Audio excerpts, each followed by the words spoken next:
అసలు ఈ రోజు పూజ చేయడం అనేటటువంటి దాని వల్ల వచ్చే ప్రయోజనం ఏమైనా ఉంటుందా? అసలు దాని వెనక ఏదైనా శాస్త్రీయమైన కారణం ఉంటుందా? విదురుడు ఎందుకు చెప్పాడు అసలు దైవానికి నమస్కారం చేయమని? నేను మీకు ఒక్క మాట చెప్తా, బాగా గుర్తుపెట్టుకోండి. ఎవరు పూజ చేస్తున్నాడో వాడు లోకము చేత పూజింపబడతాడు.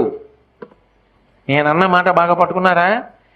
ఎవరు పూజ చేస్తాడో వాడు లోకము చేత పూజ అందుకుంటాడు. అదేమిటండి మీరు అన్నమాట మాకు బాగా అర్థం కాలేదు, మీరేదో అన్నారు బాగుండదని అన్నాను అంతే అంటారా? మీకు వివరణ చేసే ప్రయత్నం చేస్తా. పూజ అంటే ఏమిటి? పొద్దున్నే దేవుడి దగ్గరికి వెళ్ళో దీపం పెడుతున్నా, ఎందుకు? ఎవరు భగవంతుడు? చంద్ర సూర్యౌ చ నేత్రే కర్ణావాసా శిరోద్యౌ ముఖమవిదహనో యస్య వాస్తేయమబ్ధిః అంతస్తం యస్య విశ్వం సురనర ఖగో భోగి గంధర్వ దైత్యైః చిత్రం రమ్యతే